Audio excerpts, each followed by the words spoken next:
This episode of CBTV Idaho is being sponsored by the Eastern Idaho Workforce Training Center. I'll tell you more about them in a minute, but first, here's our top stories. Today on CBTV Idaho, we're going to talk a little bit about the pothole situation in Idaho Falls. We're going to discuss the US20 Rexburg Interchange meeting that took place last week, some of the big takeaways from that, and we're going to discuss the ISU Campus Construction projects that are currently underway in Pocatello. Thank you guys so much for tuning in. My name is Tyson, and you are watching Construction Business TV, Idaho Falls, Idaho.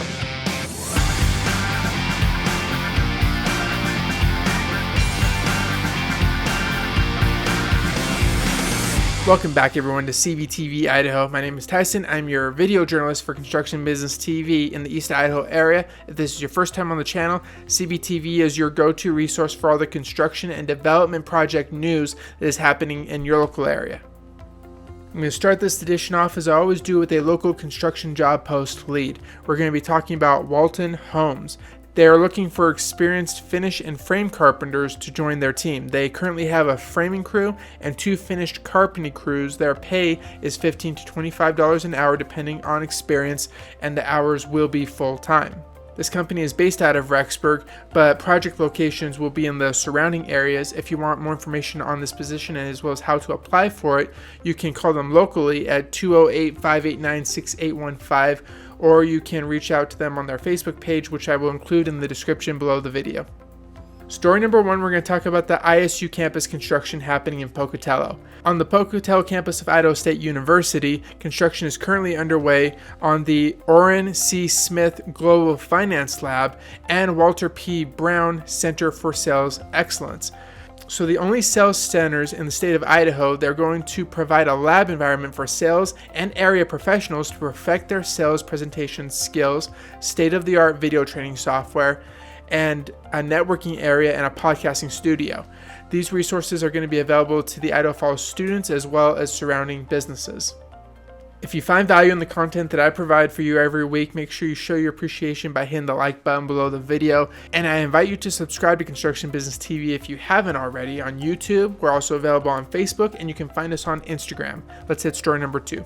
So the Idaho Transportation Department hosted a third open house last Wednesday, March 1st, to share the final design plans, gather feedback on construction information, and discuss next steps for the interstate expansion plans that will be taking place on exit 332 and 333 going through Rexburg, Idaho.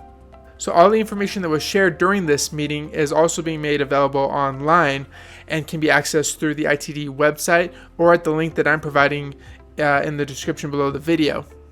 That online information will remain available until tomorrow. So I encourage you to visit this website, but here is the general overview of what is discussed. So the Idaho Transportation Department is going to be making plans to build diverging diamond interchanges, or they're called DDIs for short, at the US20 University Boulevard and the US20 SH33 interchanges. That is exit 332 and 333 respectively, going through Rexburg. The website is going to explain what a diverging diamond interchange is. It will explain the anticipated construction process, the benefits around the design, and how to navigate through a DDI. The ITD anticipates the construction for this project will begin in the summer of 2024. Before I get to my final story, I want to share a quick message from our sponsor, the Eastern Idaho Workforce Training Center. Are you an employee that would like to develop the skills of your team? Or are you an individual who would like to enhance and develop your own skills? The Eastern Idaho Workforce Training Center is exactly the place to do just that. Although sponsored by CEI, this is a unique center in the area because it's driven by you, the business. It is right in the tagline, industry-led, community-supported. This center focuses on high-demand trades in the area, such as construction, manufacturing, HVAC, plumbing, heavy equipment, and so much more. So I encourage you to take the time to learn about it. It could be just what you're looking for to build a better workforce. You can contact Penny Lyon at 208-535-5409, or you can email her at penny.lyon@cei.edu for more information. My final story is a topic that everybody in the Idaho Falls area is talking about. It's the butt of many social media memes, the potholes that we are dealing with in Idaho Falls. So here's some information that I gathered from a statement that was put out from the City of Idaho Falls Public Works Division. Here's what they're saying. Recent weather conditions have wreaked havoc on city roads, causing potholes and other hazardous conditions. Keeping roadways maintained and safe is a priority for Idaho Falls Street Division. However, the weather conditions have also made that task very challenging. I'm sure we can all understand that. Idaho Falls Street Division Superintendent Brian Cardin has explained that traffic, water, and the freezing and thawing cycles are all factors that cause these potholes. And when temperatures warm up and the ice and snow melts, that water gets down into the cracks in the pavement and the material beneath, breaking it down and eventually causing these potholes. So the Idaho Falls Street Division maintains approximately 700 lane miles within city limits. Although state highways, including Yellowstone and Broadway that run through Idaho Falls, those highways are actually maintained by the Idaho Transportation Department. So the Street Division is also aware of some of the more problematic areas, including the potholes on the Pancari Drive Bridge. The division is also communicating with the Idaho Transportation Department about the potholes located on the state highways that run through the city.